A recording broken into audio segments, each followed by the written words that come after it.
editions of the 101. We into. All right, we're into the June edition of the 101 with the supervillain with me, your resident supervillain, Mr. Jay Washington. The summer is now upon us, and the United States is open, which is weird and terrifying at the same time, but that's a whole nother subject. I'm loving doing these again, checking up with everybody, following through, seeing how life has changed, seeing how everything is going, and I'm always so excited to talk to her. Such an amazing person. JoLene, how's it going? It's going pretty well. Good to hear that. Good to hear. It's been a busy day, as you already know. Like, I went literally straight from Blurs to did one before this, and now with you. And yeah, it was in the Blurs Twitch stream. Usually try to be. Saw you over there. Appreciate you. Yep. Support when I can. I got a friend into it too, and it was funny because like we talk on Discord, and he was like, and I mentioned like, yeah, Jay used to be a wrestler. Like I know he worked for Chikara a long time ago. He's like, that's trauma. I'm like, oh, okay. So clearly knew who I was. Like, yeah, because like he got into Chikara long before me, and like that I didn't get in until like 2016. So I'm like, you were not wrestling for them at that time. So I'm like, so I kept trying to look up. I'm like, well, Jay Washington is not coming up at all for Chikara. So, and like not on Cage Match at all. So, but Trauma's on Cage Match though. So yeah, so it was like Chicago. It's funny because it's like a lot of people asked, why didn't I go back to the name Trauma? And I was like, at this point, it was like, it was at a point I was just like, yo, everybody knows me now, and I've built this audience as Jay Washington. It's just like, and if you wanted, you could just like Jay Trauma Washington or Trauma Jay Washington. Yeah, it's either that. So it was just that. So it's like, it's cool. It's been interesting. It was funny because I did the show this past Saturday. Oh, nice! Congrats. Thank you. And I did the show, and I've always been this type of dude where if I'm in your house, where it's just another promotion, it's your promotion, it's your house, I am whatever you guys want. I'll give my input, whatever, but I'll sit back and just chill. I'll have conversations with everybody. I'm not gonna be outlier, all that. But one dude was like, "Yo, you was on the sheet," and I was like, "The fuck is the sheet?" And then he was like, "Pro Wrestling Sheet with Ryan Satin." He was like, "I saw you on there a lot." I was like, "Yeah." He was like, "You got some good insight." I was like, "Thank you." He was like, "It's good to have somebody who is in the business, who knows the business." And I was like, that was one of the things why I love doing it, because like you'll have people who'll be like, so this is what they should do, and you're like, that's not gonna make any sense in the long run, and especially when we're talking about the WWE, quite honestly, it's like, yeah, a lot of that stuff won't make sense in general. It won't matter. But it was just funny because like people will see you and notice you from everywhere. And then I had fans who, it was funny, it was fans who had came out because they always wanted to see me wrestle. And I was like, this is weird. One guy came up to me, he was like, yo, because I was before the show. He was like, I saw you getting your head together. I just wanted to talk to you, tell you how much of a fan. I was like, man, I appreciate it. And it was just crazy because it's like all the worlds combining, people who know me from stand-up, people who know me from the internet, people who know me from wrestling. It's like, it's fun. Oh yeah, like because I know like Dan Barry, he's a wrestler that has done some stand-up. No, like I don't know how big but my friend, like, who's a big fan of stand-up wrestling and like music in general, lots of music, so rock bands. So he's definitely seen like Every Time I Die. So he's definitely talked to Andy Williams about both music and wrestling. Yeah, and he's like, he's been in like Dan Barry shows, and like Dan Barry recognizes him from wrestling shows as well. And he's like, no. So it's like, yeah, it's always good to have multiple talents, basically, and multiple passions. So yeah, you know what? It's funny because I never, growing up, I used to think you had to have one thing you were gonna do, you were gonna be, and that was it. This is what many people were trained to believe. And yeah, you might change that idea. You might, because for a while I wanted to be a fucking clown. I wanted to join the Ringling Brothers Barnum and Bailey circus because I was like, I want to entertain people. Literally. Went from that because I never wanted to be direct. I think I might want to be an engineer, but it was like different things like that. But I didn't know that as I got older, I was like, oh, I can do multiple things at one time and complain how tired I am about them. So. Yeah. Doing the work. Yeah. So what else has been going on with you? Not much. I've been 3 months on HRT. So how's that going? mentally great. Like physically, like I definitely feel the side effects. I look in the mirror, I'm like, am I seeing a difference? I think I am. So that makes me happier. So that's why I just say, I do see a difference. So that's what, like, because it just makes me happier to feel that way. And I'm like, that's a good thing. Yeah. Like, I mean, like taking the pills is just like, oh, this is great. I love this. This is wonderful. Okay, because I thought it was gonna be one of those. I really want to do this, but I hate fucking pills. That's what I thought the conversation was gonna be. No, because like the option was, I forget, there's 3 choices for us in the States, or specifically my doctor said that we have 3 options. Pills was one, injections was another, and I cannot remember the third. But I'm like, I don't like injections, so I don't want to deal with a needle like that often. I know I have friends over in England, and they get a gel that they rub. That was one of their options, and I think injections may not have been one of their options. So, like, a gel is interesting. Yeah, it's like I presume, I know it's something that they rub. Maybe it's in their arms, but I've like seen other medications like that where you rub in your arms and whatnot. But yeah, because I remember, like, what was it, The League? I think like there was an episode where he was prescribed basically testosterone stuff, and he had to rub it in the arms. And of course, since it's a comedy, he's like, I'm gonna rub it on my penis. That'll make it work better, because it's a dumb comedy. And it's like, oh god. But the crazy part about being a dumb comedy is there's dudes that would literally do that. Yeah, I'm sure. I'm trying to eat this honey stinger waffle to get energy. Oh yeah.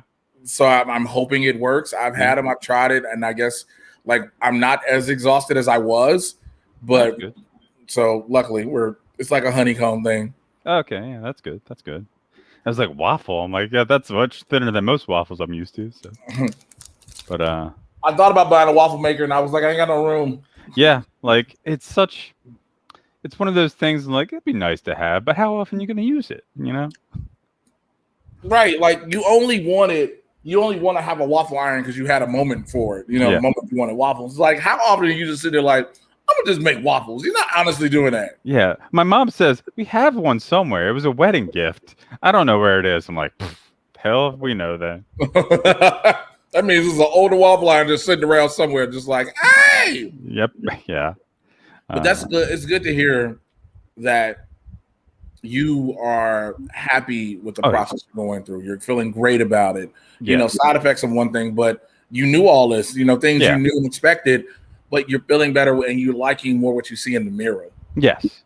And that's the thing. That's the one thing I've told numerous people. And I think I said about it on Blurs. I love talking with you about this because it's discussion to watch the journey. Mm-hmm. And a lot of people have never seen the journey. Yeah. They hear one thing, they hear the beginning and the end, if you will. Yeah. So for anyone that's watching and is interested more in the journey, there's a wrestler. I'm going to promote her again at the end, but might as well do it now. Her name's Edith Surreal. She's transitioning. Like, she's literally transitioning while wrestling. Okay. Independent Wrestling TV, like they've been doing this thing where they give everyone a camera and they follow them for a month, and then they air the life of. And a lot of her episode is about her transitioning. And like, it's funny because I remember seeing the trailers and when she goes in for the laser hair removal, I'm like, oh, I know that pain. Like, right on the lip. I've yet to not cry, but like, so that's why, like, I noticed like less hair growth, which could be obviously a mixture of both the laser hair removal treatments and the testosterone blockers. So I'm like, all right, less hair. Can't wait till even less. That'd be great. So again, this is maybe my first openly knowing. I did a show with the wrestler Mariah Moreno, and Mariah says she's the first transgender woman wrestler, and she's been trans for a while. Like, I was like, wow, that means that there might have been other trans wrestlers that we didn't know about, that because of the stigma and the boys club mentality of pro wrestling. But it was just interesting because it's like, openly knowing now I've shared a locker room, but now knowing it's like, could I have done it before? Yeah. And not know. I know one of the more famous ones that's known about. I can never remember their name. And I don't remember if they transitioned female to male or male to female, but it was definitely it was a luchador. and I cannot remember. Okay. But like they're pretty well known in lucha libre circles, and I think there may or may not be Wikipedia articles. But like, it's also when you look into lucha stuff, it gets after exoticos. You're familiar with exoticos, right? For like a long period, they have like men that are whether or not they're actually gay, but they're acting very effeminate. Sandro and things like Cassandro, Pimpinella Escrow, so a lot. I think some blended to actually people that transition, or some that were actually gay. But I know it's basically it was one of the things where I think it's a very masculine culture, so that's why exoticos come out and they're easily booable back in the day. Okay. So, because I knew a bunch because I remember when there was the big wave of male wrestlers coming out. Mm-hmm. I remember that because I remember when Cannon came out, and then people, that was one of the things about him and his ultimate death. He couldn't take it, if I'm not mistaken, because I think he committed suicide, if I'm not mistaken. I don't remember. Yeah. But I remember when Fred Rosser came out, when Darren Young came out. Matt Cage is an indie wrestler, and I was doing a lot of shows with him in the Midwest. And I remember when he came out, and it was for me, it was interesting because it was okay. So the thing is, now you want to you're open and proud of who you are, but it still doesn't change who you are because you've been the same person in the locker rooms the whole time. There was always the jokes of the, always the guys going, well, I don't want somebody to look at my ass. It's you're in a locker room full of fucking dudes. Yeah. Get naked to put on tights. Calm down. It was those things. And it's again, when a person now because now it's more acceptable for people to be open and proud of who they are. Yeah. It's it doesn't change who they are. Yeah. And the long stories of Pat Patterson, where he wasn't out, but it was known that and people either supported him or didn't. But obviously he's in position enough that they could not really speak ill of him without suffering. So I mean, there's always the dark rumors behind it, of course, but that's pro wrestling. I don't know, and I know you don't want to talk all wrestling, but I got to ask this: did you see? I don't mind talking a little. So no, trust me, I'm the same way. Did you see the Jake the Snake Dark Side of the Ring? Yes. Yeah. Holy shit! Oh yeah. That's It was dark. It was dark. I was like, wait. First of all, that's his brother and sister. Yeah, I didn't know that was his sister. And then you start hearing the stories. You're like, oh, I heard some stuff about what Jake said, but then you're like, oh, yeah. It's terrible. Yeah. So I just wanted to ask you, had you seen that? Because did you get to see Cody Rhodes defeat racism? He did. What did he do now? I mean, besides his last look, my baby's gonna be biracial, blah blah blah. I saw somebody dressed like Homelander. Oh yeah, I tweeted it. I was like, so Cody out there dressed like Homelander. I'm like, I think I get what you're going for, but bruh, you needed that. Somebody needed to talk to Cody. Was like, listen, the American dream for the day, it's understandable, but you might want to check who you look like. You could have dressed like Captain America. You could have. Is that too on the nose? Bro, could have did Captain. You could have did Captain America, and we'd have been good. Everybody was like, I was like, why is he dressed like Homeland? That is the one person. He's like, what? Wait, why? It's because that's the thing too. You see a lot of wrestlers now are definitely looking to comic book inspirations for their gear. Yeah. And somebody, there is no way you can tell me that somebody didn't know that was Homelander from The Boys. Yeah, it's straight up. I haven't watched the show, but I know the costume from the show. I'm like, wait, isn't that the Nazi guy? The dude who's the all-American douchebag? So even if you don't go the dude that slept with the Nazi, the all-American douchebag is the last thing you want to be when you just did this. My baby's gonna do for beautiful being black and white, and I'm just a white guy with opportunity. And everybody's like, Cody, if you don't shut the fuck up, get off this goddamn camera. Yeah, Cody stuff in AEW is eternally confusing because we're still going forward with him and QT. Like, I'm sorry, QT, you may be a great trainer, but I don't think you're like the ratings draw that everyone else may agree with. I think it's called we giving Cody something to do. But like, Ogogo is good. Ogogo is likable. Ogogo is fun. And that match, like again, that match at All Out or whatever pay-per-view was, Double or Nothing, Ogogo should have went over. Yeah. Oh yeah, 100%. Like there's two finishes that I didn't love. It was a Go-Go losing and Inner Circle winning. Mostly because I was sick and tired of them, but apparently Jericho's like, no, us and the Pinnacle is going to go on for a while. So I'm like, oh no. Because if the Inner Circle breaks up, what do you do with Chris Jericho? Chris Jericho and Hagar can be a team because they're the only two that fit with each other. Like Sammy can be a singles guy. This is very true. Proud and Powerful are a great tag team. Like those three are the only ones that are going to be cheered outside of when they're done feuding with the Pinnacle.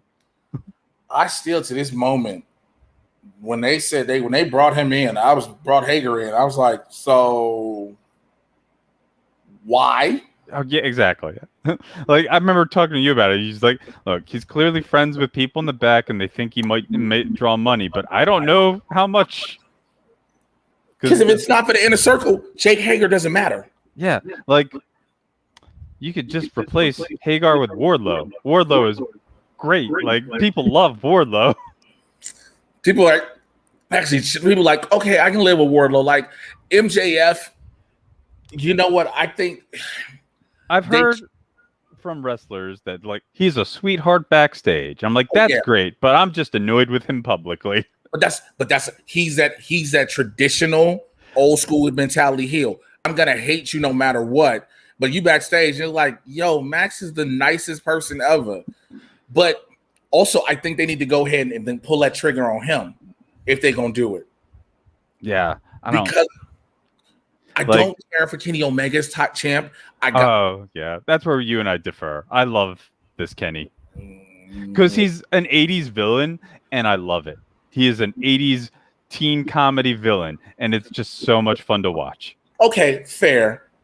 I guess because for me, it's if I look at it that way, I get the heel, but also you can't be that type of heel trying to make the company be another way. You get what I'm saying? It doesn't like. There's so much confusion of what's going on because he's also the AAA mega champ. But let's be honest, AAA has historically never cared about their mega champion. No, like it's not a thing. But the Impact TNA champion, you'd think that matters, and it matters somewhat, but it's only matters one-sided because like AEW doesn't talk about it. So again, I said to everybody, I was like, that was supposed to be a mutually beneficial program. The only people that won out of that were AEW. Like, I know Impact's been getting good buys and ratings, so they're getting something out of it. It's just does not make their talent look great. Like, and then's the question of, all right, who beats Kenny for the title? Because if it's Sami Callihan, that's a terrible idea. Like, he's not very popular. It's got to be like a one of the younger babyface. There's like a bunch of people in Impact I would love to see wrestle Kenny Omega. Josh Alexander, Eddie Edwards, like because I love crazy Eddie Edwards. Like so, Ace Austin would be fun, but he's also a bad guy, so that really doesn't make a lot of sense. Personally, I wouldn't mind after Moose started showing his training videos. Give it to Moose just to have just to get it off Omega. Give it to Moose to give it off Omega. Then you go in Impact and you let the Impact thing happen. But also, that's like, again, why, if you AEW, I get kind of why, but why not? Why do it now? Why bring in Andrade now? I get the idea because it's like the show after the big yearly show. You know, it's They're one of the Double or Nothing and All Out feel like they're two biggest shows. Yeah. I think there's two more that are like specifically big pay-per-views, but like those feel like the two biggest. Right. But like the problem was for me, at least, that was the only interesting segment on that entire episode. But it was also these Friday night Dynamites have been not totally enjoyable. Well, because they know they're not going to get a lot of people watching. Because again, it's Friday, stuff's open. They are learning what SmackDown went through for years, yeah. And they're trying to fight. And now they're trying to fight SmackDown. Oh, is that what time they air on the West Coast? Well, because for us, they're airing 10 p.m. Eastern. Oh, okay. So they're 7 p.m. Yeah, they're 7 p.m. here. So yeah, never mind. They're good. They're good. Yeah. They're right after SmackDown. That's part of the problem. It's 10 p.m. Eastern on a Friday. I'm like, this is a terrible slot for 2 hours of wrestling. Well, the thing is with Andrade is you got the match with him for the AAA title. I get that. That's fine.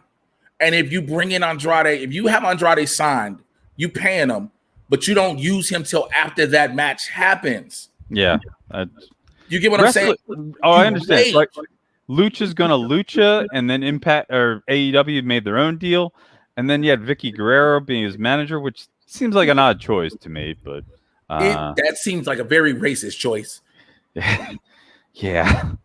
I get Andrade needs a mouthpiece. I understand that because his English is not that strong for the mic for the promos. But the problem is with that, at least.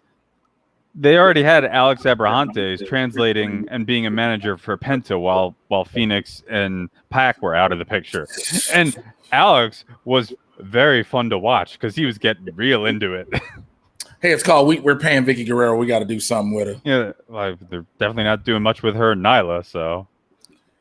I don't know. Again, I would love to talk to somebody in that booking and be like, what are y'all long-term plans? I have no clue. Yeah, like it's so like the one thing that I'm excited for was that they hired Mark Sterling. They brought him on to be Jade's manager. I'm like, I enjoy Mark Sterling. When he was MJF's lawyer, he did a great job. I've enjoyed seeing his wrestling stuff. He's a good mouthpiece, and it's nice to see Jade with not one of the other previously known managers. Like Vicky should not be managing all the women. Like that was one of my big fears. I'm like, oh yeah, the woman manages all the women, except like I guess Matt Hardy's technically managing Bunny, but like I love the Hardy family office idea where he's like, all right, I'm just gonna bring in all these groups. And just I'm fine with it. I'm fine. It gives Matt Hardy something to do besides being in the ring all the time. I'm cool. Yep. But yeah, that was the fear that like it was going to be Vicky managing like all the bad women. I'm like I love a team. I love a team of big, strong, evil ladies. But like having a new manager is also fun. So yeah, wrestling is it's a roller coaster of emotions. Yes, it is. Yes, it is. Speaking of, I want to talk about the Anthony Mackie stuff. Because, like, obviously you discussed it earlier. Yeah. So, like, my takeaway, and, like, a lot of mutuals on Twitter I've seen is, like, the way it come off is, the way the words that he used were confusing to many. Like, exploiting of homosexuality. I'm like, are you sure that's what do you mean by that? Was the big question a lot of saying. But, like, the way I took it, and others took it, was, like, it sounds like he's upset that fans are shipping him and Bucky. Some may have wanted that to be canon, but like it just sounds like even if with fan fiction that he's upset about it. Well, and you know what? Let's just be blunt. He has that right because he's probably like, "Yo, this ain't the character the way it goes." But again, like we were discussing on Blurts. I'm like, if there was any inclination that was going to happen for the two of them, then yeah. And I guess he's like, there was nothing said. So here's the way like I talk about it, because it reminds me of Supernatural, like the characters of Dean and Castiel. Like there was not like, I mean, the fans saw the romantic chemistry that they may not have intended at first. Like fans will just pick up on this, and that's what fan fiction is for. It is like, people were still going to write this because like, oh yeah, no, absolutely. we see some, and it doesn't matter if they intend it or not. And if they don't intend it, like Mark Hamill has put it best about Star Wars. It's like, I love that so many people see themselves in my character. Like, it may not have been intended that way, but I love it and I support you for it. Like, that's all Anthony Mackie said. This is not what we intended, but that's wonderful that you see that. Like that's like that's the best. Like, I was like, thank you. But also, I think Drew said it best in the comments, but she was like, where he's from, that's the way he addresses things. So, and again, I understand, like, people, how do I say this? There's a certain way you should say certain things to people, because again, everybody isn't from that same level of like trying to be easy with it and break it down. And so again, of course, you could tell he didn't mean any like malcontent. Yeah, but it just comes off like, wait, what? Right. Like, are you saying people now you can't just hang out with your friends in a bar? Nobody is saying that you can't do that. We're just saying that, oh no, there's chemistry between these fictional characters. But I think that's the thing, because again, it's the perceived, and I've said on show, it's that perception of it. It's not even, again, bros are bros. Like, again, the whole relationship with Sam and Bucky is they only respected each other because they needed each other for work, right? But as they got to know each other and understand, Sam had to understand Bucky's been through some shit. Like, and Bucky starts to learn, oh shit, black people do have it rough. Yeah. So that's the respect. That's the kindred spirit, the broness. Go ahead, I'm sorry. One of the fan fiction things that I'm sure it exists is like, they're both jealous of each other because no, Steve was my boyfriend first. Well, he's my boyfriend now. Like, and I could just see like the fiction like being written about like how they're jealous of each other, but then like their love of Steve brings them together. But like, that's not the story that they're telling, but it's a story that people can like imagine based off the how they act with each other. Right. Now the problem with that is, though, because people come up with the fan fiction, they feel like they should get it. Sorry, I had to cough. Oh, no worries. Yeah, like that shouldn't happen. And obviously it was not written that they are going to get together, but like it shouldn't stop people from like, so like, oh, we want this, that'd be great, or we're going to write our own thing about it. Because I mean, fan fiction exists it's always going to exist forever. Yeah, like that's the beauty of it. Like, I mean, my friend has gotten into so many fandoms specifically because she read a good fan fiction about it. Like she only recently got into like DC Comics because she read a really good smutty fiction about Batman and Superman. So, and like, hey, whatever brings you into something, that's great. But see, the only issue behind that, like I said, I see is if that's your gateway in, and then you don't see that in the regular iterations. Like, you know what I'm saying? Like, well, it's funny because like she reads it, I'm like, no, I can definitely see the subtext of why people ship these two for years. Oh, you can. I mean, yeah, because it's just like, but again, it's those things where some people are. And for me, I think it's also like a big desire of queer content. Like we want, absolutely, we really want more queer content. So we may be seeing it where it's not intended, but like it could be accidentally there. Like, the best example is the original series of Star Trek. William Shatner claims that the characters were all played straight, but if you go back and watch them, like the way they look at each other, like Spock, Kirk, and McCoy, the way they talk to each other, like the dialogue and how they act with each other, like when Spock realizes he didn't kill Kirk, and he's just like the face of joy because my boyfriend's still alive, and like because like that's why I was like, oh yeah, it is easily understandable why people wrote fan fiction about shipping these characters for years, because the way you played it and the way it's written, it lends towards it so easily. Now, it may not have been intended, but like it's there. And like you said, it's understandable to definitely want more openly queer content that isn't just labeled as, because again, like if you comment about the guy in Endgame, I'm like, oh, this is our first queer character. I'm like, that's not a character. That's some moment, if you will. Yeah, wasn't that just like a writer cameo? I mean, yeah, but see, and that was the thing I was saying on Blurs. I think people expected when they heard character, they automatically said in their heads main character, but they were like, no, a character. And again, every movie or TV show isn't just the main character. And it's like, and I get like, yeah, this is gonna be, but it's not the first thing though, because again, Valkyrie was the first, and she was supposed to be, but then they cut it from the movie. No, you see it in the her flashback. Yeah, but like, it's not as explicit as because like a lot of, this comes back to Star Wars and Oscar Isaac saying we could have gone gayer, but the man said no. Like Disney shut that down about him and Finn being much more pansexual.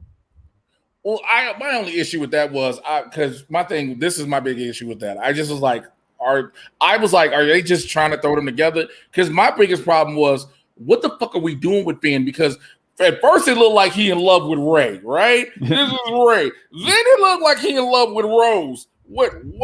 And again, the bromance, the friendship with him and Oscar Isaac's character, okay, but then it was like, then we go back in Rise of Skywalker, you're like, Rey. I was like, yo, what the fuck is going on? Fuck J.J. Abrams. This is so there's two names in Star Trek fandom and other fandoms maybe, but specifically two names in Star Trek fandom that we always say, fuck these two people. J.J. Abrams, because he did terrible Star Treks, and Rick Berman, who like executive produced all of the 90s series, but he was so anti-queer content. Like all of the actors wanted to have queer content in all of the shows. And he was like, no, maybe later. No, maybe later. Like there's an episode of The Next Generation where Riker meets a species of people where they are genderless. Like, and at the time they didn't, he's like, male, female? And they're like, no, we're not that. And, writing was not smart in the 90s, so they never thought to use the term they or them. But like, and Riker wanted the actor to be played by a male. So like that he was falling in love with this character. And Rick Berman's like, no, we're going to have a woman play this. Jonathan Frakes has actually said that? Yeah. Yeah. Oh, I didn't know. Yeah, he wanted the actor that his character was going to fall in love with to be played by a man, because like that's why going to promote more queer content. Deep Space Nine comes along. There's the character of Bashir and the Cardassian named Garrick, and they played it like they're both romantically in love. Like the two male characters, they play it like they're both romantically in love, and they wanted to explore this. And Rick Berman shot it down. He's like, no, they are not gay. And it's like, no, Bashir, here's a bunch of women for you to go after. But like every scene they're in, if you like find clips of them online, you can see like their first meeting scene is just so great, and like you can see the energy. And the actors both talk about how they continued to play that way.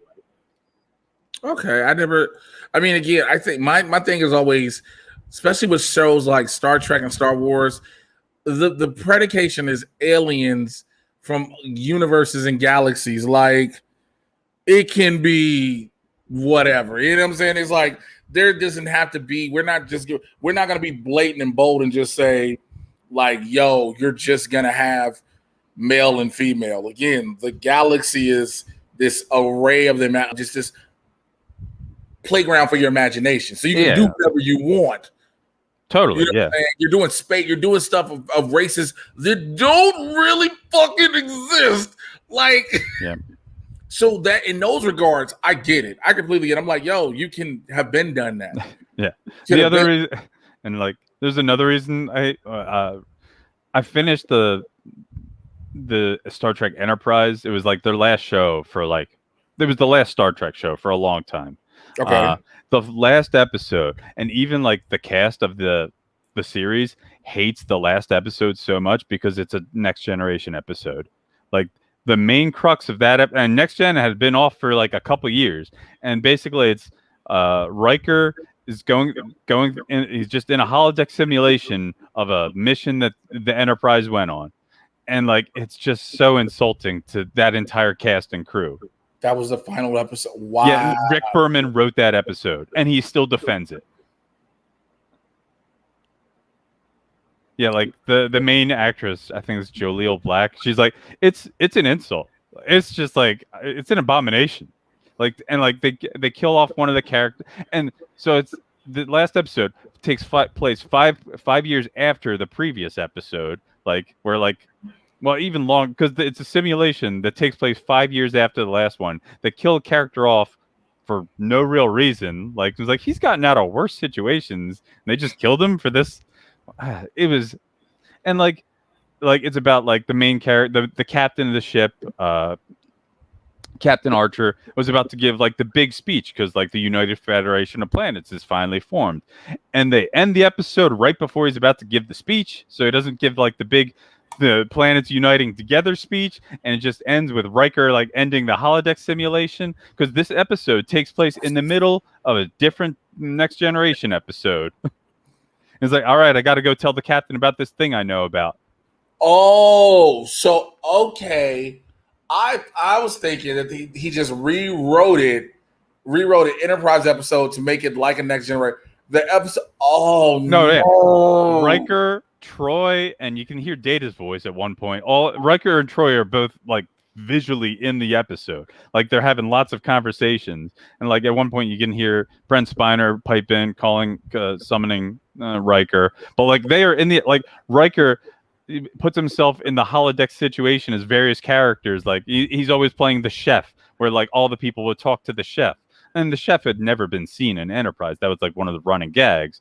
It's like the Maris of Frasier type thing, and it's just like so I'm watching. I don't know. I was furious. I was in mixed feelings because like Enterprise, but I grew to love it, and I like seeing my TNG characters, but like this isn't that show. Yeah, not at the cost of the series finale. Yeah. Because you're basically saying this didn't matter all along. It's like, no, here's the last episode. Here's the other characters you probably love more. I don't know. It was so like that's why for me, Rick Berman and J.J. Abrams, how dare you do what's to Star Trek what you did? Well, you got to remember, you got J.J. Abrams who's living off of Alias. Yeah. Oof. Let's just be real. Yeah. That's why like J.J. Abrams and Joss Whedon are two people living off of two successful shows. Mm-hmm. Whedon is living off Buffy. Yep. And J.J. Abrams, his whole success is because of Alias. If Alias doesn't happen, who knows how long it is before we hear about J.J. Abrams. And like when he produces things, I'm fine. It's all the things that he's directed that I have problems with. Like the movies he has directed, I'm like, whatever. Like Cloverfield, I love Cloverfield. He was just a producer. Okay, because I was like, wasn't he? I just rewatched Cloverfield a couple nights ago because I just was like, I want to watch it again. I was like, then I started watching. I was like, oh yeah, this is why I can't do this. The shaky cam. Yeah. I can't. I get sick of it pretty easily. Yeah. I was like, I think it's good, but yeah. Yeah, it's like it's okay, but then it's just like. Yeah, like okay, my fucking head hurts. Thinking of the movies he directed, Mission Impossible 3, which I like Philip Seymour Hoffman in it. I don't think it's a very good movie. The two Star Treks. You will not go past that because Mission Impossible 3 is where we see the greatest Tom Cruise scene ever. Is when you find out how small, because everybody was like Tom Cruise is short. Mission Impossible 3 is the movie that tells you how short he is. Because when he is running through rural Shanghai, all of those massive older Asian people are towering over him. If you pay attention, if you ever watch it again, just that scene when he's run. I don't think I will, but maybe I'll look up the scene. Yeah, just go to that scene. You will see older Asian men and women towering over him as he is running through Shanghai. You're like, wow. I was like, you are not going to tell me that he is even 5'10". That's funny. But yeah, like the Star Wars movies, I definitely don't like. I mean, one was okay, but that last one. I didn't watch them. I have not watched the Star Wars. I'm sorry, I think Star Trek. Yeah. The Star Wars ones. Force Awakens, I was like, okay. Force Awakens, I think it's fine. Then I think they got too caught in the backlash. Instead of just letting them do what they were going to do. Yeah. Because different director for every movie. It was instead of just this is the one thing I kind of don't like about studios now because they succumb to social media backlash too quick. That movie still made a damn near $1 billion. A bad movie. I don't care what nobody says. A bad movie does not make $1 billion. Because think about it. In order to make $1 billion, people have to see it more than once. That's the only way you crack $1 billion at a box office. That's repeat viewers. So keep your formula. Yeah. Ride it out. Oof. I mean, granted, because again, when you because you switch directors, you get Rian Johnson in The Last Jedi, and then you try to circle back to J.J. Abrams. So now it's two different stories. Well, and it's like you said, they're building up their relationship with Rose, barely in the Rise of Skywalker because of catering to the people that complained. That's all what it feels like. Cater to the geeks and gamers type people. Yeah, it was just like we'll have the first queer couple. I'm like, oh, these background characters that don't have names. Which, if they just set it up, because you introduced both of them kind of earlier, like if you just said, "This is my partner," something just to let us know, and like, and I'm pretty sure, or at least the story is like a lot of it just so it plays better in China. Like they need something that they can excise to be released in China because that's the biggest market. And I'm like, yeah, capitalism, joy. Man, I get it. I don't like it, but have you seen that episode of South Park where they do the Banned in China episode? No, I haven't. So there's an episode where Randy Marsh, he runs a weed company. He decides he wants to sell weed to China because he can make millions. In the process, Stan, his son, has his band. The band gets picked up by a label. The label wants to, instead of just releasing the album, wants to release a biopic. And as they're trying to write the biopic, he keeps telling them, well, we can't do that. And they're like, why? Because it wouldn't pass the Chinese censors. So like they talk about why is it all of our movies are made for China? And it's capitalism. Like, yeah, I tell people all the time, blockbuster movies aren't made for America. Yeah, and I mean, look, it's the history where they talked about. I think it was Iron Man 3, where like they would have characters created just for the China release. Maybe it was Iron Man 3 or Age of Ultron. Age of Ultron definitely had extra scenes in China. I remember that. Yeah. And I'm like, but the other thing is like, all right, we're gonna have to censor this movie because we want to release it in China. So like, we will not have like. That's why, like Eternals, they said it's going to be a major queer character. So, like, we'll see what happens. That is going to be it. That's going to be interesting. Like, if Eternals don't crack $1 billion, I know why. Because of that. Yeah, and like, it's funny. I don't know if it's funny, but like, it is kind of funny that like the first, I guess, superhero queer character is going to be Eternals, the property that no one really cares about to begin with. Like, it's not a hot property that people know of. Well, but here's more of my argument to that or discussion to that would be. The same thing could have been said about Guardians of the Galaxy when they started. Oh no, entirely accurate. But like, it proved everyone wrong. That's if Eternals does the same, that's great. But it's like funny for me. Like, the first queer character is going to be in this, a property even less well known than Guardians was before. True. But I think the way again, this is me being hopeful. Yeah, you get to say that there's been a queer character around for X amount, tens of thousands of years. But again, this is me being hopeful. Oh no, it's just reminded me of the trailer. I'm like, we never interfered before, other than guiding people and helping direct their civilization. And sure, Thanos wiped out half of existence, but that wasn't important enough for us. There's going to be, it's so weird because everybody's like, what? And I was like, I even told people, I was like, yo, it's a teaser. Yeah. It's a teaser. It's not a trailer, it's a teaser. It's like, a teaser. I'm going to see it. I see all of them because, I love comic book stuff. Mm-hmm.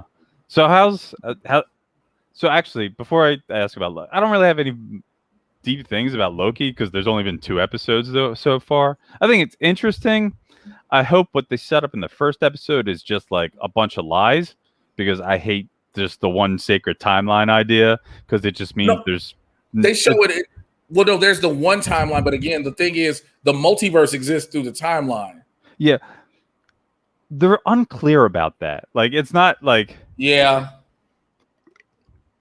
but also like if everyone is supposed to do this certain thing, it's all like a predestination thing, and I hate that in the idea of superheroes. Like, no, the superhero only does something because they're destined to do it, and if they don't do it, these agents go back to make sure they do it. Well, I think the whole purpose of Loki is to give you a better understanding that yes, the multiverse is a thing, and it's solely to introduce Kang. Yeah, that's a lot of thoughts because, like, I mean, time stuff. It's to introduce Kang. How are you with Batwoman right now? Like, I fell off completely. That's fair. I heard Javicia is still doing amazing, but so I don't know if it was 2 episodes ago for me, but like they finally like decide to disband the Crows, which I'm like, fine. You don't need 2 different police forces in Gotham. One's a private security, and especially when they do like stories like where all crows are bastards. I'm like, you could have just used the Gotham police for this.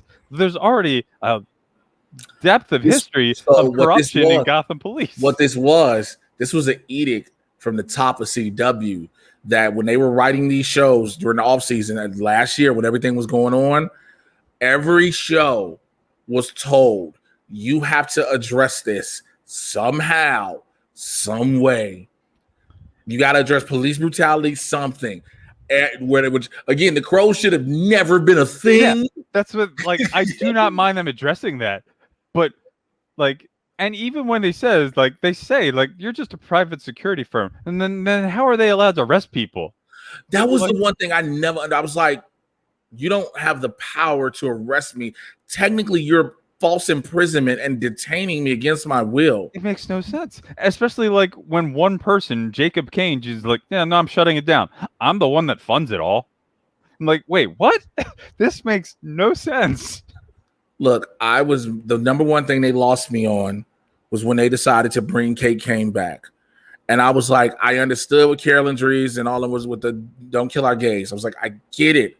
As a black person watching black representation, I get it. I was like, however, she quit the fucking show. Yeah. I know we've talked about this a bunch. So yeah, I'm like, you should have announced the recasting then?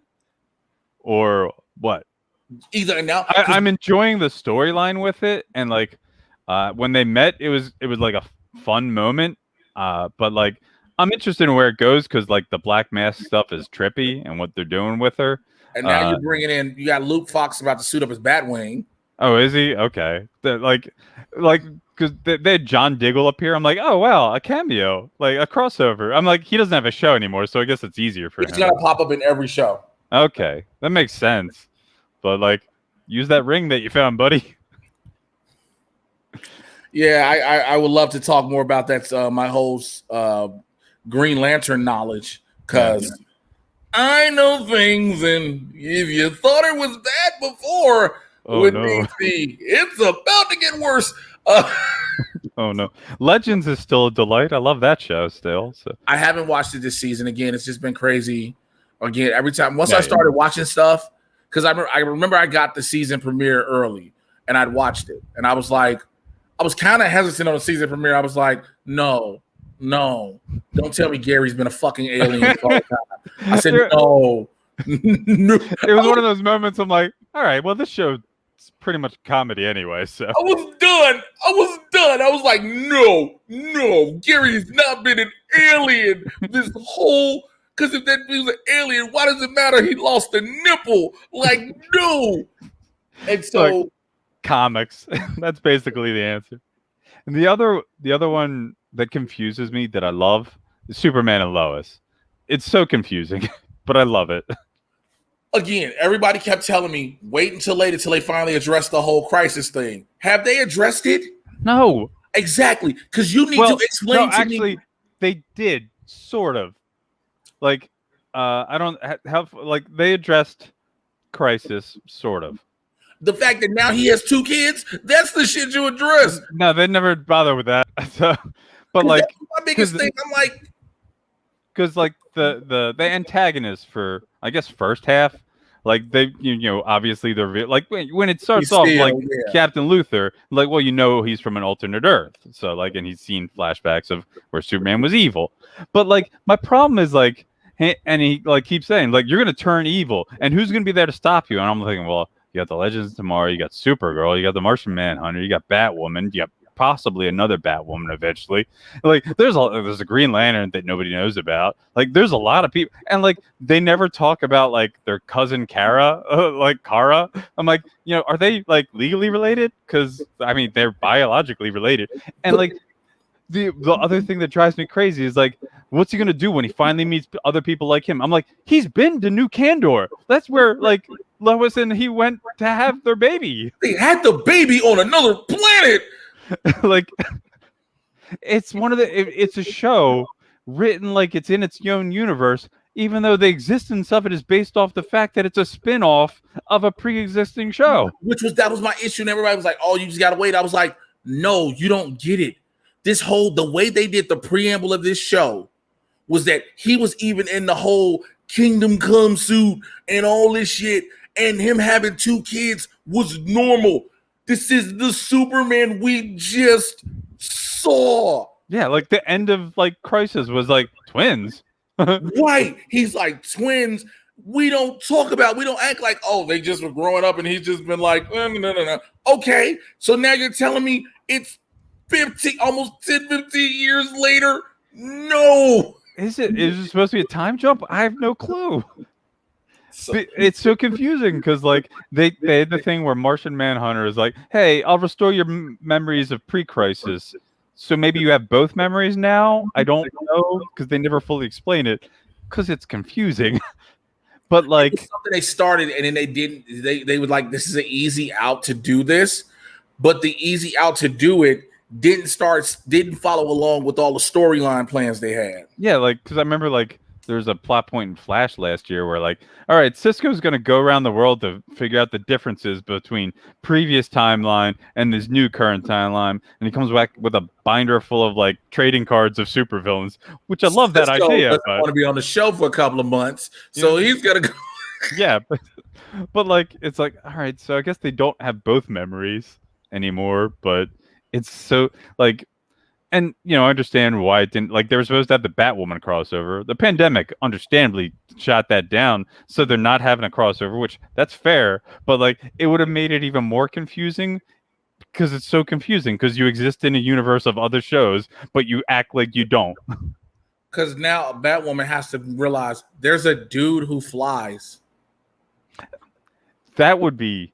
Look, she should know about that. I'm sorry. Like, Ryan Wilder should know. If she already knew that Batwoman existed, because, like, no. She needs to know that heroes are real. Like, well, especially, like, at the end of Crisis, the president of the United States goes out and gives that eulogy for Green Arrow, a quote-unquote the first hero, because Oliver Queen rewrote history to make himself the first superhero. Because that's the way I took it. Because I remember like all the, like I loved when they did Elseworlds, and he's like, Batman doesn't exist. It's a myth created by the Gotham PD. And then they see the bat signal on Batwoman, and he's like, damn it, I'm not the first. But like so many times he's saying, I was the first mass vigilante. It was like, nah, bro. You just, nobody was talking about it on everybody's news. Because it was just with because the vigilantes weren't big enough to be, bigger news. Vigilantes was just, there's a dude in the mask who whoops people's ass. The police will deal with him. Now you get a dude who flies, that should be on everybody's radar. Yeah. And plus, like, I love the ever-changing history of it, like, because Wildcat existed in Arrow long before Green Arrow existed. Also, they meet the Justice Society of America during World War II, so it's so much we can talk about. It's so much. I love having these discussions because now you got me so mad because I think about this a lot. Like, what? It's like, it's the thing. I'm like, it's a very good show, but it's so confusing when you like watch all the shows. Because it's like they're all supposed to be anything that, like, I understood now the HBO Max show. Because Crisis made me so mad because I was like, okay, I'm glad it's happening. And I get it. You wanted to make all your CW shows part of the same universe. I understand it. Then you announce, Stargirl's just going to be on CW. So now we're going to have to write a way to cross Flashover with her. And now she's solely, now she's on CW because she was originally on, no. She was originally exclusive. But no, she aired on the streaming first, but also aired on CW. Now she's on CW. She's a CW show. Then you got the Titans and Doom Patrol. I'm like, you know what? Listen, it was funny. Like, where's one world? But at the end of this, here's all these other worlds. You thought the multiverse was done? Nah, we gonna keep it going because we need to write more shows. Look, tell the people in this squad how they can talk to you if they want to just have more talk about these crazy ass Arrowverse. I refuse to call it the CW verse. I don't care if Arrow is no longer a show.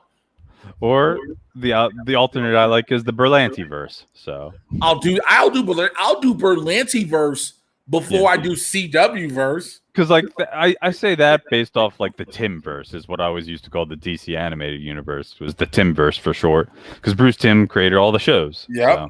So, but you can catch me up on you can catch me on Twitter at JoLene -. Also Twitch, same exact handle.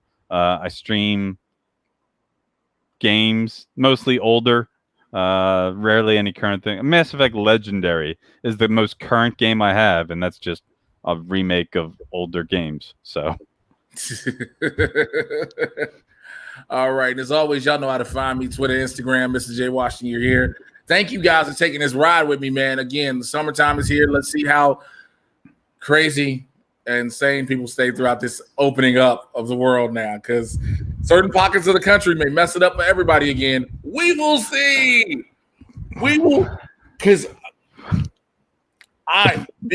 if it get back, here's the thing, and I'll let you go. Matter of fact, I'll end this and I'll tell you off the camera. Talk to y'all later. I'm out. Bye.